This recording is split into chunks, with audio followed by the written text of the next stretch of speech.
We're doing the Cloudnine today. This is a very interesting, exciting build to me, okay? I guess let's unbox it first, but this is by Machina, and it's gonna be them as the main vendor with South Korea as Geonworks. All right, so what do we got in the box here? Oh, this is not the unit I'm building. One second. Stop teasing. Sorry, I need to figure out which box is which. You know what's funny is I checked before stream. Oh, this is the one, okay. Okay, let's see what's in the box first. A lot of little packages. So, we have, another daughter board here, which is fine. We have feet. We have the little gaskets. Allen key. I believe this is for force braking. And then we have more little tadpoles and more tadpoles. Now, this unit, the raw aluminum unit, it does have some scuffs on it. This is a prototype, so there was a few scratches I noticed when I opened it the other day. My camera's not liking this. I don't think that's gonna be indicative of the final prototype. I know these have probably been handled, but here is the bottom for this guy. It's gorgeous. I mean, the other unit, here, I'll show you guys the other unit as well. The other unit, which I'm not building this from here. I might take photos in it. I think that's what Rabbit sent both of them for to me. But this is the copper bottom. Not as fancy, I'd say, but definitely really cool.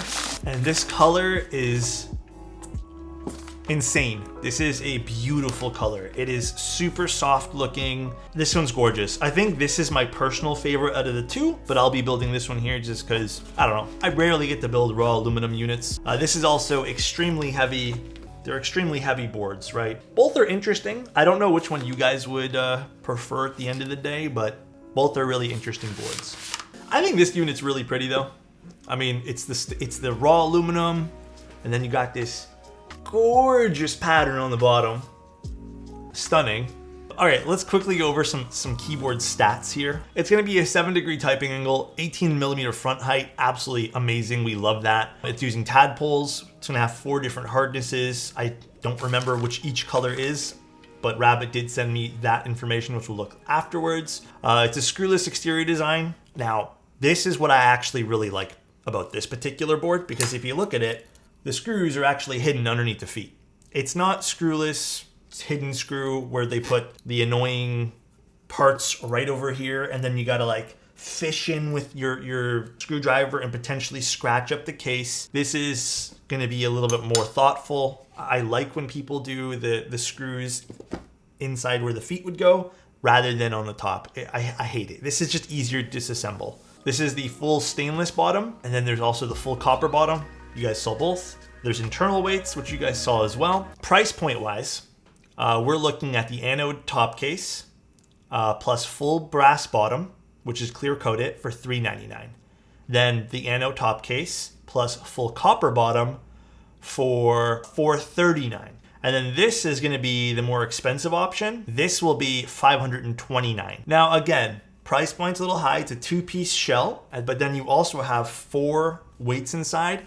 Plus, just like on the other board too, we do have this awesome, I know this is not much of a part, but it's very thoughtful. A little polycarbonate window to kind of hold down everything here. Like that a lot. So you are getting some nicely machined parts. I can't imagine this being cheap to do either. This is very, very nice. The starting price at $399 is not bad for a full brass bottom too. And then by default, it comes with an aluminum plate, and then it comes with the 70A silicone tadpoles, and then a 1.6 millimeter PCB with no flex cuts. Oh yeah, and they're also providing a 6U wire, which is another plus. We like that too, because this can utilize a 6U wire. In terms of shape, it's very much like the Orbit. I don't know if I'll be able to properly display it with this shiny unit, but there is a bit of a curve on the top over here, just like we saw on the Orbit. Do raw boards show? You know, I've never owned a raw keyboard before, like a raw aluminum keyboard. I don't know if scratches pop up easier. I can imagine they do. I've only ever built them for other people. So I don't know. I don't have a great answer for you there. I wish I did.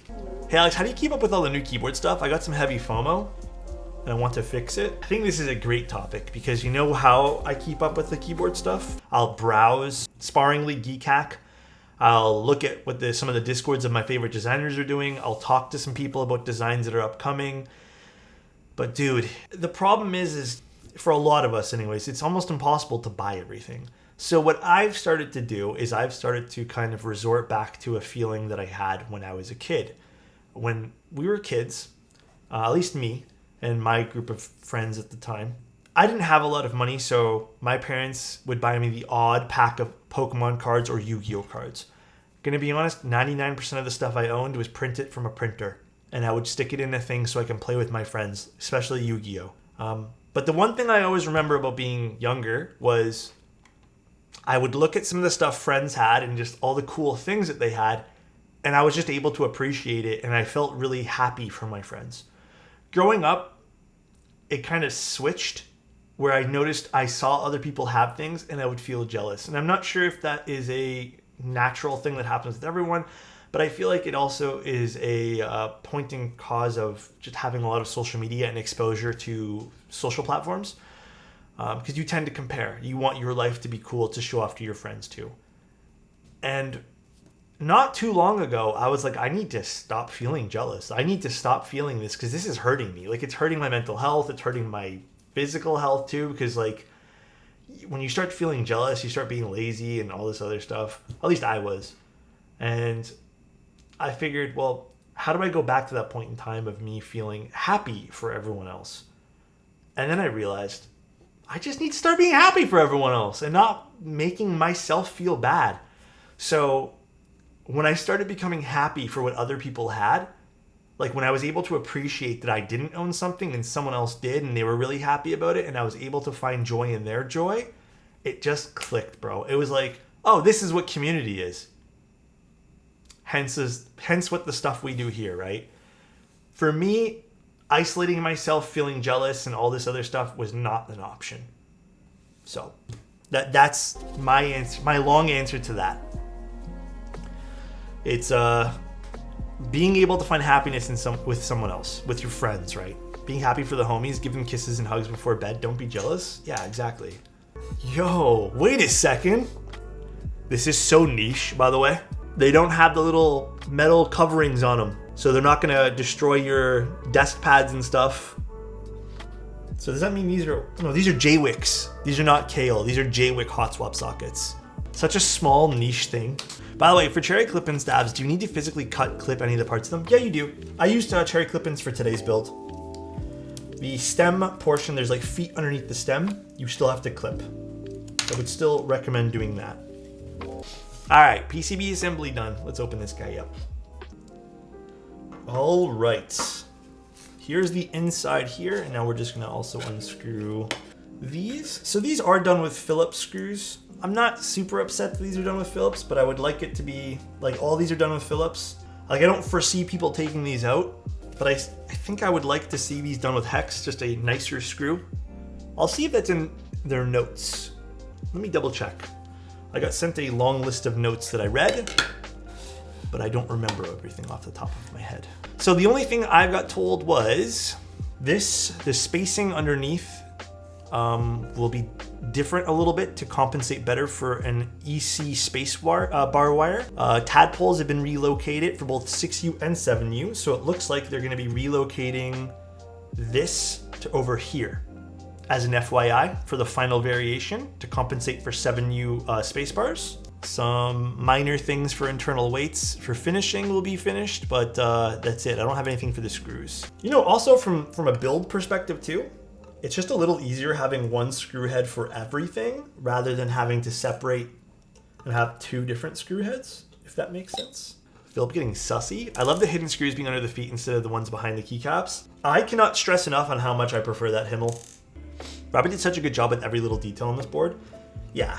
So far, the only thing I'm going to criticize is just the Phillips screws over here. But I don't see that being a big, hard thing to fix. You know what I mean? Like, I don't think that's very difficult to like look at and go, yeah, I can revise that easily. It's just screws. And that's it. That's it for this. Now we're going to put back this guy. So a little polycarbonate window for the top over here. I'm glad they did this, by the way. Unlike the Orbit kept all the fun internals on the inside. Like, you remember the cool swirls of the Orbit? I'm glad they've moved some of the fun parts to places you can actually see. Because if they did this in the inside and they were like, yeah, that's it again, I would have been so upset. All right, let's see. Let us see, because I'm not sure what all the durometers are for these. Blue, is this considered blue? This is 40, so this is a 40 duro.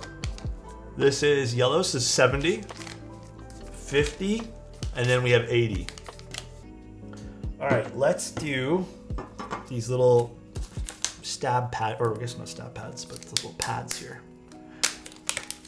I'll have to ask Rabbit what the actual intention of having these as long as they are. I guess so. We'll just do it like this, although this doesn't seem like exactly right. I'll have to ask Rabbit exactly how these go. I apologize for not exactly knowing how these would work. You would think they would just be the circles. The circles would just make more sense anyways, because you don't really need a whole lot to force break this. Interesting. How hard are the orange tadpoles? 70. So there's 78 tadpoles. I think when it comes to tadpoles, or just any sort of these silicone pins or whatever you want to call them, I think harder durometers are more my preference for typing on. Very pretty looking. I don't know what keycap set we do today. I really don't. Deep field? We've been using deep field a lot. And these are just push-in feet, so they just bam right in. Love that. X-ray. Oh, X-ray would be kind of nice for this. Hold on, let me see what I got. I don't know what we have. We're gonna do dual shot. I know we did dual shot yesterday, but we're gonna dual shot again. Good thing literally any set will look good. Yeah, any set will look good here. Chat and Mr. Alex, I'm not gonna lie, I've had more laughs in the couple of months I've been in this community than the past year. Thank you all, you're amazing. Oh, hey man, honestly, same. Man, I actually really like this with the accents. I see a few of you guys say it looks better without, but matter of preference. All right, let's see what this sounds like. Let's take a quick look at the board one last time. Again, that subtle curve. Let's push that in all the way. Subtle curve. Beautiful, beautiful side profile. Stunning, stunning machining design in the bottom piece of the stainless steel. 18 millimeter front height. Overall weight we'll figure out here in a second. I'll get the measuring weight scale thingy. We're using Nixies with the, I'm assuming a PP plate or a nylon plate. I'm not exactly sure what plate they sent us for the extras, but obviously we'll figure that out and I'll list it. All right, let's see what this sounds like with Nixies.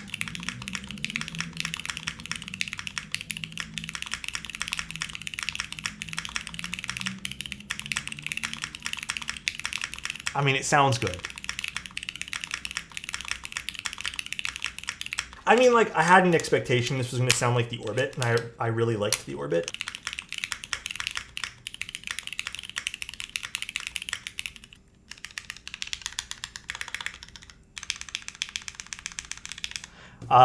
Yeah, I mean, it feels and sounds great. They did a great job with the machining on this. Everything's very thoughtful on this keyboard.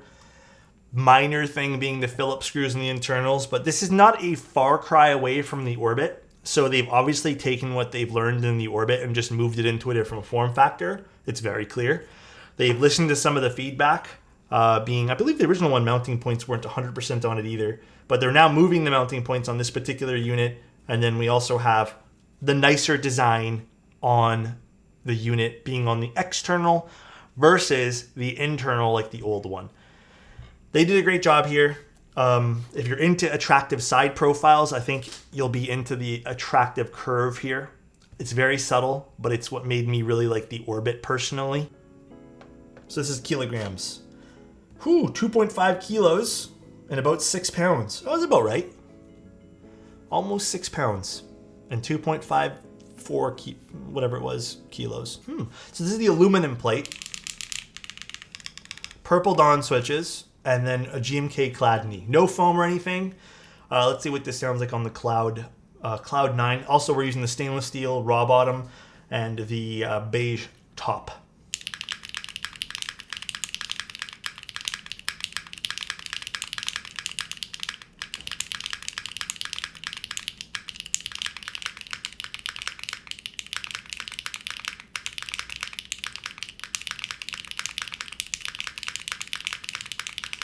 All right, guys, enjoy the rest of your guys' day. Thanks for tuning in for just a quick little stream today. I really appreciate it. Have a solid day. Bye, everyone. Love you guys. See ya.